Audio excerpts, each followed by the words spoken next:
In this lesson, we're going to have a look at the normal approximation to the binomial distribution, but we're going to do it specifically for the OCR A exam board. Before we get into the detail of that though, there are a few facts that you need to be able to recall about the normal distribution, so we'll reiterate those now. So in the top right there, those are the facts that you need to know. It says learners should know and be able to use the facts that in a normal distribution, about 2/3 of the values lie in the range mu plus or minus sigma. So the mean mu is in the middle of the normal distribution.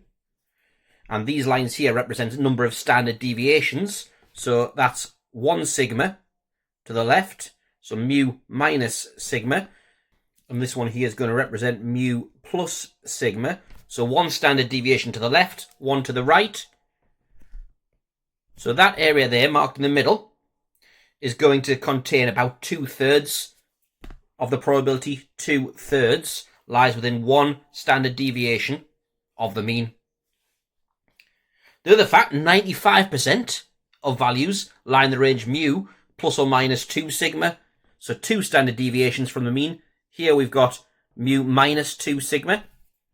Here we've got mu plus 2 sigma with mu in the middle. And roughly 95% lies in that range there. So 0.95 is that area. And finally, almost all values lie in the range mu plus or minus 3 sigma. So 3 sigma there, mu minus 3 sigma there, mu in the middle, mu plus 3 sigma there. And this area here will be almost, but not quite, 1. So those 3 facts there. We've got 2/3 of the area within 1 standard deviation, 0.95 or 95% within 2 standard deviations, and almost all within 3 standard deviations. Secondly, it says here the points of inflection in a normal curve occur 1 standard deviation from the mean. So here, as we can see on the curve, would be a point of inflection where the curve goes from being concave to convex. That there is a point of inflection, POI for short. Another one, point of inflection there. So that's mu minus sigma, mu, and mu plus sigma. 1 standard deviation from the mean is where the 2 points of inflection occur. Need to remember those facts in order to be able to do this next bit. The next part we're going to look at is looking at when the binomial distribution can be approximated by the normal distribution. Now, this is a fact here that you need to learn. So for a binomial distribution, NP, where n is the number of trials and p is the probability, a normal distribution can be used as an approximation if n is sufficiently large. So that's the fact that you need to learn for OCR A. That's the condition for the normal distribution to be used as an approximation to the binomial distribution. And the resulting approximation for the normal distribution is that there. It has parameters NP in place of the mean, so that's the mean there. And the variance is NP times 1 minus P, where again N and P are the number of trials and the probability respectively. So that there is the variance. Now where that comes from, we can check that against the formula booklet as well, because this here is a snapshot from the formula booklet, and you can see it defines the binomial distribution and says it has a mean of NP, that's the mean there, and the variance of NP, 1 minus P, that's the variance there. So they're the things that we plug in to the normal distribution. So now let's have a look and look at a graphical representation of this to see how it actually works. So what I've done here, I've used Desmos to plot in red dots a binomial distribution for varying values of n and p. Here I've used n equals 15 and p equals 0.05. And I've also fit a normal distribution curve to it, which has mean NP, as we said before, and variance NP 1 minus P. So that's square rooted is the standard deviation. So having put that in there, we can see that some of these red dots are completely off the curve. It doesn't look to be that brilliant an approximation. However, if I start increasing the value of n to make it sufficiently large, we can see that these dots get closer and closer to the curve. The further we go, the closer they get. So for n equals 400, those dots are almost entirely on the curve. So the bigger n gets, the closer those dots get to the normal curve, sort of verifying that as n gets larger, we get a better approximation. So going back to the bit you need to remember, again, just to reiterate, for a binomial distribution with number of trials n and probability of success p, the normal distribution can be used as an approximation if n is sufficiently large. And in an exam question, it would be obvious that the values of n is large. It would be in the hundreds, likely. So that's the theoretical stuff. Let's now have a look at an example that'll put this into practice. So a discrete random variable x has the distribution binomial, 400 trials, and probability of success, 0.15. State how we know that this distribution can be suitably modelled by a normal distribution. And remember, if we look back, the condition is n is sufficiently large. So that's what I'd write here. I would write it can be modelled because n is large. And part B, using the normal distribution as an approximation, estimate the symmetrical interval with the mean at its centre in which 2/3 of the total probability in the original model lies. So there's a few layers to this question. We'll go through them step by step. So the first step towards this is setting up the normal approximation. So we've got the parameters for the binomial distribution. We know that n equals 400 and p equals 0.15. So the mean of the normal distribution, mu, equals, and remember, the mean of the binomial, which will coincide with the mean of the normal, is np. So n times p, 400 times 0.15, which is equal to, and let's just put that in the calculator, 400 times 0.15 is equal to 60. So that's the mean. The variance, sigma squared, is equal to np times 1 minus p times 0.85, which is equal to, so just times our previous answer by 0.85, and the variance is 51. So that's our normal approximation. Let's use a different letter than x because we're doing a different distribution. So y is approximately the same as x in this case, where the mean is 60 and the variance is 51. Okay, so now what it's asking us to do, we've got the normal approximation now. It says estimate the symmetrical interval with the mean at its centre in which 2/3 of the total probability in the original model lies.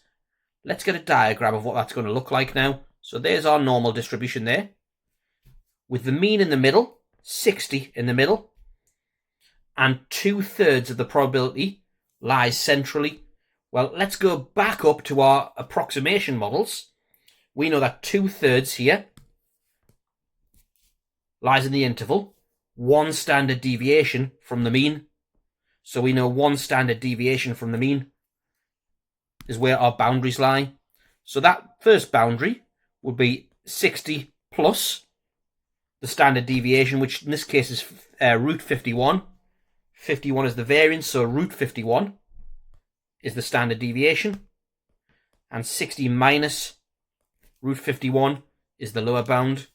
So let's see what that is. 60 plus root 51. Roughly about 67. And 60 minus root 51. Roughly 53, say. So we can see it's a symmetrical interval because we've gone 7 above and 7 below. That interval's symmetrical.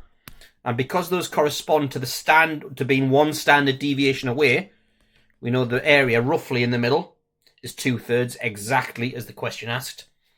So it is typical that questions on the normal approximation rely on these area approximations up here as well. So do bear that in mind when tackling these problems. So let's have another look at an example here. Let's take it a step further. So in this worked example, it says a fair tetrahedral dice with its faces numbered 1 to 4 is thrown 180 times, and it is classed as a win each time a 4 is thrown. State the distribution that can be used to model this game, including the values of any parameters, and make clear the assumptions required for this model to be valid. So this is testing you on your knowledge of binomial, first of all, because we recognise this as a binomial distribution, because we can either win if we get a 4 or lose if we don't. We're told we'll play this game 180 times, and the probability of success is a quarter, 0.25. So the assumptions, and these assumptions need to be given in context. The assumptions needed for this to work are, first of all, that there's a constant probability of rolling a 4. So constant probability of rolling a 4. And the second assumption is that throws of the dice are independent of each other. So throws of the dice are independent.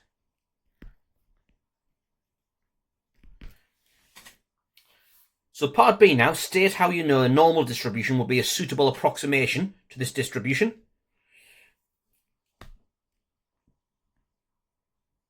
Because n is large, that's what makes it a suitable approximation.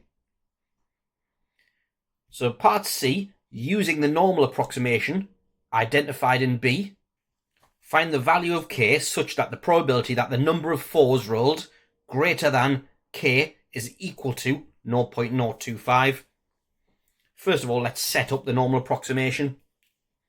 So we know the mean from the formula booklet is equal to n times p, 180 times 0.25, which is equal to, and let's work that out, so 180 times 0.25 is equal to 45, and the variance, sigma squared, is n times p times 1 minus p.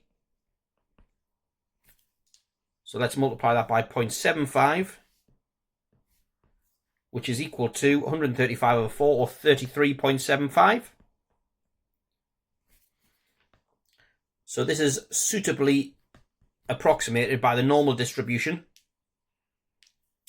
with mean equal to 45 and variance equal to 33.75. So now, let's draw the situation that we want. So we know that the probability that the number of 4s rolled greater than k is equal to 0.025. So let's put k there, and that area is 0.025. Now, often with these questions, there is a trick, because symmetrically, this area here would also be 0.025. In total, those two 0.025s, and it's your job to spot this, is 0.055%. That means that 95% of the area lies centrally in this normal distribution. So this is again referring back to, and let's go right back up here to these approximations. We know that when 95% of the area lies centrally, we know that the boundaries are approximately 2 standard deviations from the mean. So we can identify this here, k, as equaling the mean, which we calculate to be 45, plus 2 standard deviations, plus 2 lots of root of 33.75. 33.75 is the variance, so root of that is the standard deviation, and that's approximately equal to, so 45 plus 2 lots of root of 33.75, approximately equal to 56.6, so let's say 57. is the approximate value that we're looking for. So what we can do as well, we can actually verify this using the binomial mode on the calculator. So just in a different colour here. So if we want the probability that x is bigger than or equal to 57, that's equal to 1 minus the probability is that x is less than or equal to 56. And let's have a look at that. Let's put the binomial mode on the calculator. Distribution, binomial cumulative variable, x less than or equal to 56. Number of trials we said was 180. The probability of success we said was 0.25. So that's the case there. That's the probability of less than or equal to 56. Let's do 1 minus that just to verify our answer. And we get 0.0259. Again, approximately equal to 0.025. So we're on the right lines there. It's a good approximation. So that's that. That's the normal approximation to the binomial distribution. And one thing you should notice, as I say, quite often it refers back to those approximate area values that we see there. So have a go at the worksheet and check every answer as you go.